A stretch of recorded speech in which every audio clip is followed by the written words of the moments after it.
Maya Angelou wrote, "There is no greater agony than bearing an untold story inside of you."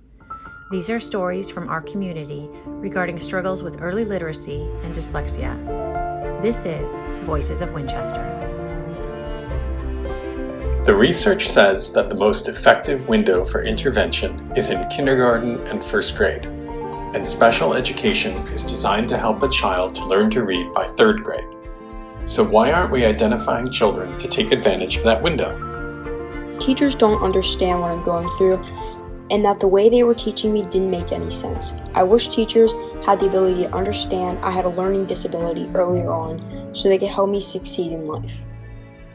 We certainly feel like these children deserve more, and hopefully we'll be able to get to a better place. In this town, our children are them. They stand to lose the most, their education, their confidence, and their future, only because we have allowed the people who are supposed to care the most for our children to function without accountability. It is hard for me to understand why a school district that was ranked 10th in the state for its educational system is not willing to put the time, effort, and resources to fulfill their mandate. It is also profoundly disappointing. Our entire community will benefit by helping the most vulnerable among us. Most importantly, it will give our children a chance to reach their full potential and become the best people they can be. If that's not something we can all stand behind, I'm not sure what is. She did some testing in the schools in third grade in Winchester, but we didn't realize how inconclusive they were going to be, and we were told that they don't diagnose dyslexia. They didn't want to use the word dyslexia. And so by the time we got our own testing done, our daughter was in fourth grade, and she had just lost so much time when she could have been receiving a lot of extra help. The hardest part was during reading. I could not participate and I felt stupid.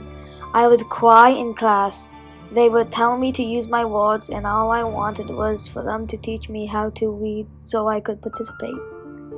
I am now at a school outside of Winchester with all of the staff trained in the way I learn.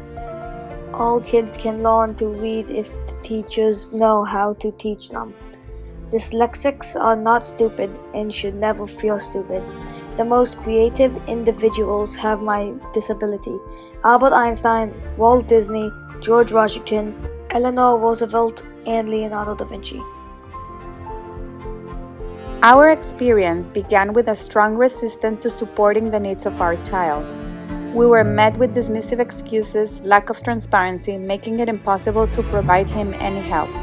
The story is so long, but I'll share just this. Despite recognizing the fact that my son couldn't produce written work at a third grade level, the school gave him a Chromebook and talk-to-text technology as a band-aid. Nobody mentioned testing. Nobody mentioned a learning disability. It wasn't until I went outside of district that I confirmed that my son has 2 learning disabilities, dyslexia and dysgraphia. Looking back, there were so many signs, and the school ignored them. Today, he still struggles immensely in 6th grade because he wasn't diagnosed until 4th grade, and getting the support and resources he needs remain an uphill battle. In the eyes of her peers and in her own eyes, she was seen as the quote-unquote dumb kid. She is dealing with the fallout still today. She is now 18 years old and struggling with anxiety and low self-esteem. We cannot undo the experience we had with the Winchester school system, but I do not want any younger child to have to go through the same thing. Winchester prides itself on being a family-friendly town with a great school system. We should strive to make this a reality for all students, not just the quote-unquote typical learner. I have dyslexia, and what's hard about it is saying words and reading, and I felt really scared and sad, and it's just very hard for me to read and understand, and I didn't know. He was diagnosed after being told for 3 years to wait and see. I begged and wrote letters for months before the school district agreed to test him. I thought I somehow fell through the cracks and took blame for not knowing on how to get help for my son. It goes beyond academic. His efforts and frustrations affected him emotionally as well. My heart breaks just thinking about him as a little boy in a corner crying because he's so frustrated about not being able to do the work. Today I'm so proud of the community to promote change. I know Winchester could do better, and I'm hopeful for the future. My daughter's very fortunate that we had the money, time, and wherewithal to go outside of the Winchester public schools to get a diagnosis. She deserves to learn to read like any other child. What I've learned about dyslexia is that she requires explicit, systematic instruction. I've also come to understand that this type of teaching isn't impossible nor costly to deliver. A large body of research is pretty clear on what works, and it really baffles me why Winchester Public Schools cannot make changes to help her and other children like her. The teachers have been top-notch and genuinely care about our daughter. And what's shared with us in confidence is that not all of them have the right training to work with her, which is just unbelievable to me. This is not on the classroom teachers or the reading specialists or other special education resources. This is completely on the administration, and it is in their control. She is smart, so she was able to memorize full books after being read them once or twice, but she was unable to pick out words she saw on the page. There were other signs too, and we began to suspect dyslexia. At our parent-teacher conference, we had to bring up what we had noticed with our daughter's reading and writing. It was only then that her teacher acknowledged that she had noticed something too. We said we suspected dyslexia, and her teacher was clearly uncomfortable with the term. After testing, our suspicions were confirmed by a neuropsychologist. Our daughter had a language-based learning disability. Our daughter had dyslexia. However, at our IEP meeting, we were told that our daughter was making effective progress in school, so that she did not qualify for any additional reading support. We were stunned. How could a child with a diagnosed learning disability not need support? She did need support. Without intervention, she was sure to fail. The research is clear that early intervention is imperative for dyslexic students. It is clear that without intervention, dyslexic students will begin to fail when texts get more difficult. Now, a year later, our daughter is in 2nd grade, and despite our interventions, it is happening. She is beginning to fail. She is starting to fall further behind, and she is no longer reading at grade level. Her confidence is being impacted. And we know exactly what she needs. The research tells us exactly what she needs, but she was not offered any of these services. I have dyslexia myself, and I've been taken out of classes for as long as I can remember, been in reading groups for as long as I remember, and frankly, I have felt like a failure for as long as I can remember. I've also been called stupid or dumb by many of my classmates, which doesn't really help, and it's gotten to the point where I dread reading. When in classes where people are being called out to read or to write something on the board, I have so much anxiety that I physically get sick. I definitely think that something needs to be changed because I'm now a high schooler and I still feel this way. Many special education teachers in the district have not received support financially or time-related to become certified in approaches and programs that have been shown to be effective with dyslexic students. Further, special education interventions are largely not being delivered with fidelity. Most students receive 3 30-minute sessions per week in a small group, which goes against all of the program guidelines and is simply not enough, especially when you fail to find my children in the window most critical to support them. Winchester Public Schools needs to do more, and it needs to happen expediently. Teaching our children to read is one of the most essential responsibilities parents and schools have, and I believe we must demand better of our system. In the world of education, leadership, and research at this time, there is zero debate about the flaws of the workshop model. There is very deep consensus nationwide. The model does not teach essential skills that we know are critical to becoming a fluent reader. Failure to teach these skills puts our children at risk for reading difficulties and the myriad comorbid conditions that accompany it. The evidence has become so clear that lingering doubt has been cast out. Workshop model puts children at risk for reading failure. We know it, and if with this information we choose not to make change, we can no longer say that we do not intentionally put children at risk. You know what I'm most angry about? That early screening and the appropriate interventions in K and 1 would have placed my child in a much better spot than we are now. My child is so far behind that it may be impossible to catch up. our kids, no matter which elementary school they attend, should have equal access to programs as well as teachers training. Instead of working towards a solution, the school just said my reading level was not up to standards for that grade. This happened every year. As you can imagine, working alongside my friends who read at grade level, my frustrations with my inability to read significantly impacted my self-esteem. Constantly, I would ask myself thousands of questions as I looked around the class. Why can't I read like her? Why is this so hard for me and not them?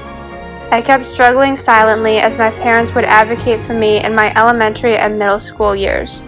Finally, I was diagnosed with dyslexia. We need Winchester Public Schools to step up and provide a reading program that is scientifically driven and benefits all our readers. Every school day is a struggle. His self-esteem has crumbled. He says he is a bad kid as he screams in frustration and defeat. He tells me he is stupid because he can't read and spell. Our children are not broken. The system is. Specialized learning disability in reading. I had no idea what that meant or how to advocate for him or how to tell him about why he was struggling so much. I had to go to an external professional to look at the testing and tell me that my child is dyslexic. Unfortunately, this was the beginning of a terrible spiral for my son. He was so upset by his reading relative to his peers, he started refusing going to school. Receive support in particular and learning disorders in general are a secret menu item that you need to know about in order to access. This is not right. Educators typically spend 6 hours a day, 5 days a week with our kids. Let's be a team and set all our kids up for success. We need to change how and when we screen children, as well as how we're teaching children with dyslexia to read. It is crucial to screen early on.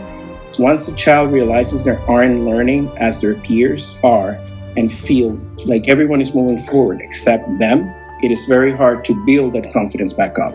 And it is heartbreaking to see your child failing at everything. The screening shouldn't be left up to the parents to ask for or decide which tests should be administered. There should be a standard screening process in place which is based on research and science.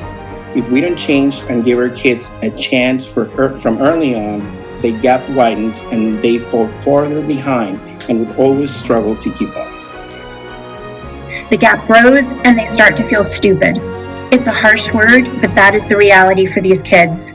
That is how these kids feel when their peers can read and they know that they cannot. It's easy to see that these teachers are invested and dedicated. They are warm and caring, and they are hardworking educators. They want to help and support their students. But these same teachers often don't have the right tools in their hands. They are like carpenters trying to build a house with just nails and no hammer. Many of our teachers do not have access to the proper screenings and assessments. They lack the programmings and trainings that are necessary to meet the needs of kids with dyslexia and reading disabilities. They have some tools to help kids learn to read, but not the right ones to get the job done for all students. Please give them what they need to help catch students before they fall, before they fail, and before the gap grows so wide that these kids feel worthless. The time is now to make significant changes in how we teach kids to read and how we screen for those with disabilities. We cannot afford to wait any longer. She was serviced in reading groups using methods not supported by evidence-based literacy practices. She did not receive systematic phonics instruction, which to this day has hindered her ability to both read and spell at grade level.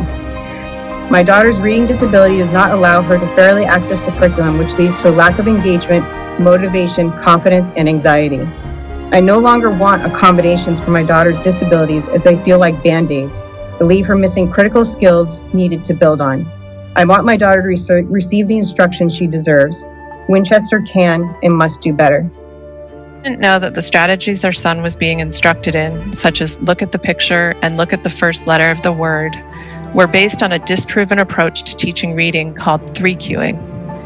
We had no idea that the leveled readers he was bringing home promoted guessing based on pictures, context, and sentence patterns, which gave the appearance of reading, but really wasn't reading. I had done some research and had become concerned my son might have dyslexia. When I brought up this concern, the discomfort in the room was palpable.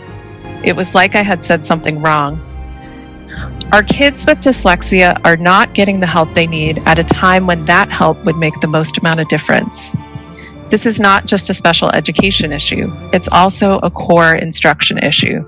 Evidence-based literacy is essential for kids with dyslexia, but it is appropriate for all students, and it's what we should be doing in Winchester. Winchester is my home in every sense of the word. I live here, I work here, and my children go to school here. I want to make our schools the absolute best possible, and we need to work to make some changes, especially around early literacy curriculum and special education. We can't continue to say our curriculum works for most kids. My kid doesn't fall into the most kid category, so should she just be okay falling behind? Or should I be expected to pay for tutoring or private schools to make up for the lack of appropriate instruction? We approached the teachers with our concerns and we were told, quote unquote, wait and see. There is a consistent theme here amongst all of the parents. Wait and see. A program that teaches phonemic awareness, fluency, and vocabulary will benefit all, not just some. Winchester is only focusing financial resources that are accessible and usable by 45% of the student population. As an elementary special education teacher, now retired, I have often felt as though my training and understanding of the process of learning to read supports the documented scientific research. But I was faced with many challenges amidst the popular opinion of many respected educational leaders in my district who supported a more holistic guided reading approach for all students. It was frustrating that some students who struggled to learn with this approach seemed to have to wait to finally end up on an IEP in order to receive explicit, systematic literacy instruction, and often those students had to be removed from the classroom for that purpose, feeling different from their peers. As I think back on my 10 plus years of schooling, I have come to one conclusion. Very few school systems are created in a way to help people with dyslexia learn. I have lived with my dyslexia for so long that I forgot it was not normal to dread reading or pray that I would not get called on to write something out on the whiteboard. It was not until my time off school that I realized it was not okay. I was just accepting that I will never learn as well as the other kids in my school. I realized that I have been failed. It is not just me that has been failed, it is everyone that has gone through school with dyslexia. We are concerned that there are other children who are like her, who don't know about this, and who need the help of the school. We feel that the school is trying to fit a round peg in a square hole. It doesn't fit. There are gaps. The gaps are phonics, the writing, the spelling, in addition to the reading. Our child has worked extraordinarily hard to learn the way she's been taught. However, her brain interprets language differently. There needs to be someone who can reach all of the children, even those who have a disability. District, a fight to get her the appropriate reading program she desperately needed. This continued for the next 3 years. By 7th grade, she was at her breaking point. By then, the social-emotional problem was greater than the academic concerns. She wanted to end her life almost on a daily basis. We are in a much better place now, but that should never have happened. It should never have gone that far. Teachers tried their hardest, but I don't think they had the correct tools to teach my dyslexic son and give him the proper testing. I hope that the school committee and administration understand that the district's problematic early reading program has a tremendous emotional and financial toll on so many families in town. By the time the district was willing to acknowledge her dyslexia diagnosis and provide support through an IEP, she was already in 3rd grade. It was almost 2 years later.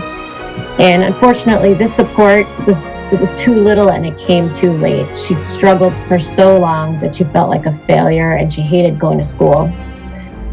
My daughter is a senior at Winchester High School. She was not accurately diagnosed when she was in 1st grade. She didn't get tested until she was in 4th grade.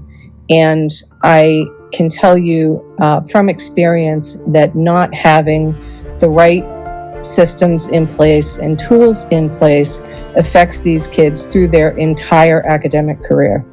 These kids who get the support and the tools that they need early on the level of confidence or the disparity in confidence is really, really alarming, and it travels with them through every class, through every grade, and through their entire academic career. What we want from Winchester Public Schools moving forward is to first work to identify language-based learning disabilities early and provide families with screenings, because these language-based learning disabilities can be easy to miss. We also want schools to acknowledge these disabilities once identified and provide the research-based instruction to help these students succeed. We want to see more teachers certified in Wilson and Orton Gillingham to help support students with dyslexia and provide the supplemental instruction necessary. We also want the literacy curriculum for all to be research-based and focused on phonetic awareness, decoding and encoding, and eliminate the framework of guessing words based on context or pictures. Finally, we want support for students with language-based learning disabilities, not only so they are able to learn to read, but also to prevent their mental health from being negatively impacted by their struggles.